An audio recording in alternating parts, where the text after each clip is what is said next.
let me educate you guys on something.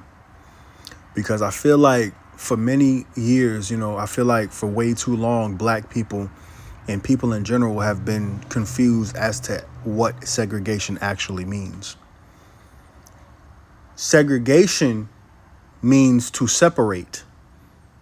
Separation, segregation. Sounds just alike, doesn't it? It's because it's basically the exact same word said differently. There was nothing ever wrong with segregation. The problem with segregation has always been white savages. Not being able to drink from a water fountain is not from a water fountain that says whites only. That's not a problem. Who cares about that? Not being able to go into a bar that's filled with a bunch of white guys that says whites only. That's not a problem.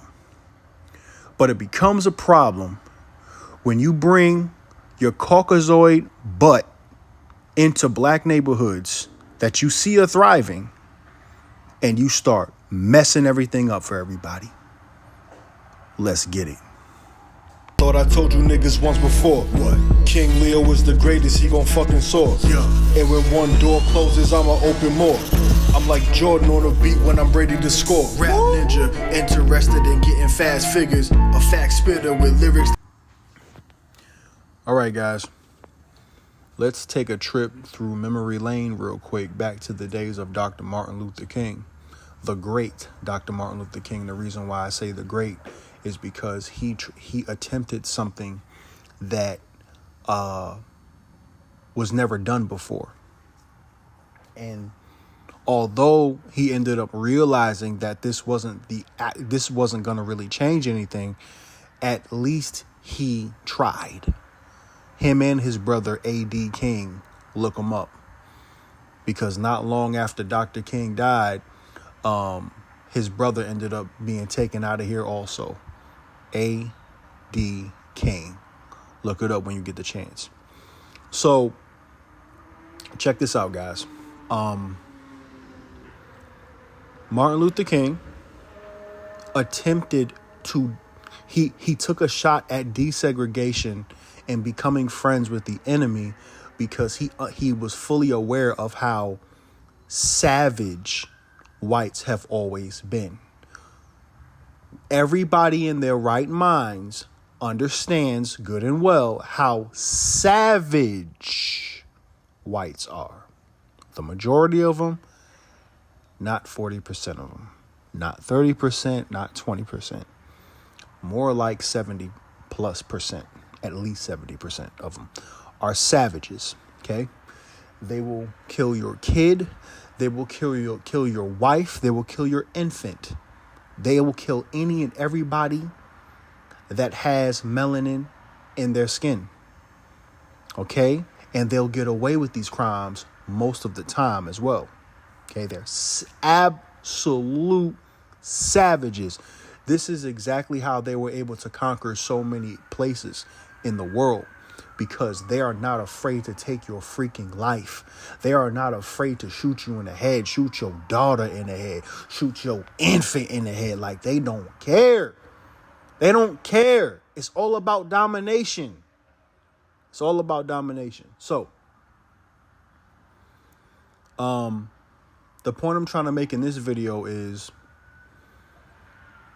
Martin Luther King attempted, he took a shot at desegregation because he understood that fighting back against these people was only going to land you in prison and land you in the grave. So he thought to himself, he said, you know what? Because we've tried so hard to fight against them, like we already tried fighting back.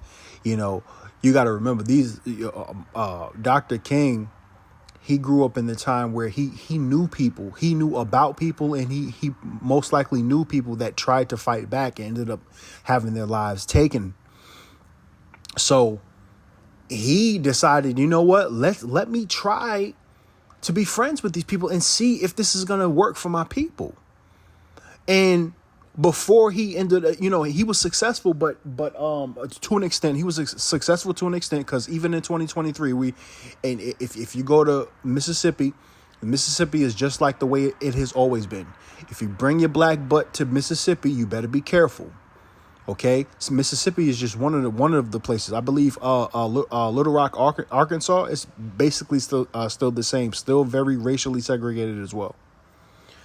But Dr. King wanted to see, and he wanted to try to find out if white people would begin to treat us differently if we ended up getting rid of segregation. But he before he passed, guys, he actually realized that his efforts were in vain. Okay? This is what he ended up realizing. And not long after he came to his senses, he had to be taken out of here. That's the reason why he was assassinated, guys. It's because he came to his senses and realized these savages are not going to stop hating us no matter what. I did my part.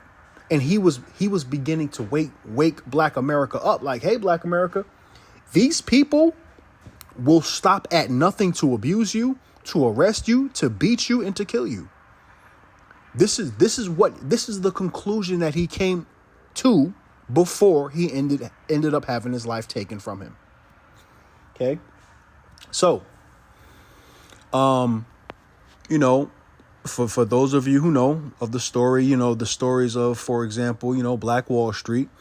Black Wall Street was way before Dr. King's time. This was before Dr. King was even born.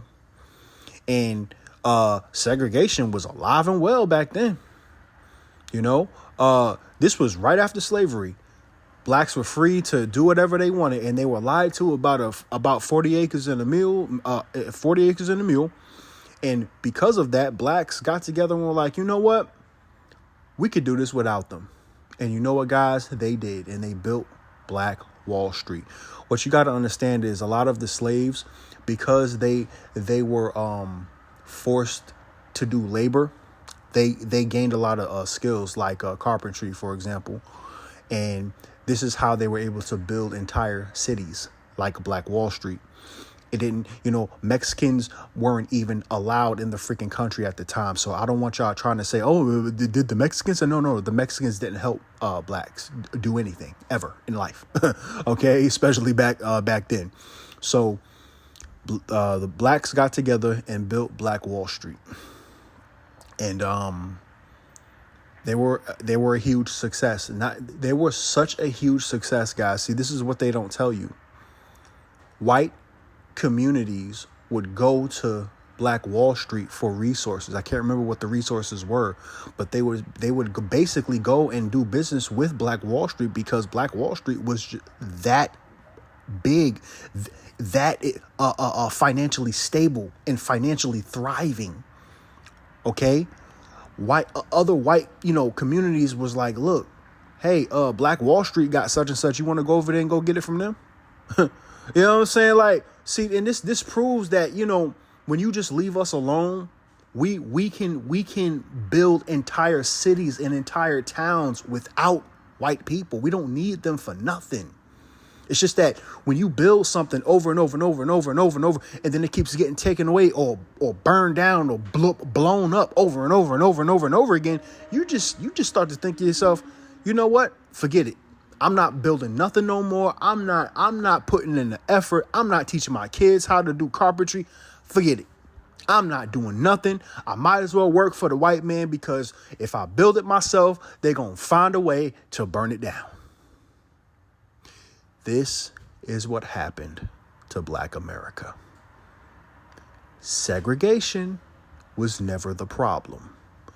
The white savages, who were also extremely jealous when blacks pulled themselves up by the bootstraps and started making millions upon millions of dollars without white America, that's what got them in their feelings about black people, especially after slavery, because nobody believed that a bunch of former slaves could build an entire city, did they?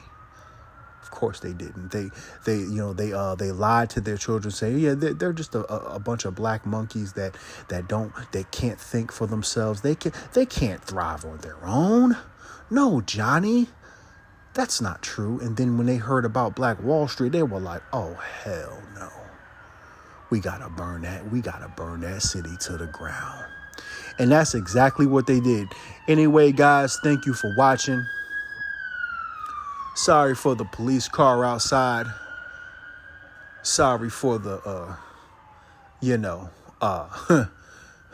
the former slave patrol that you hear outside. Anyway, guys, leave a like. Tell me what you think. Subscribe to my channel. I do appreciate it. Deuces. I come from a place that's real scary. Big guns, like military, real shit. No fairy tale. I possess a shit ton of knowledge. I'm like the holy grail. I was born with high perseverance so that I never fail. They tried to label me crazy and so I hid the pain. Tell 'em. Big pharma selling alternate cocaine. Tell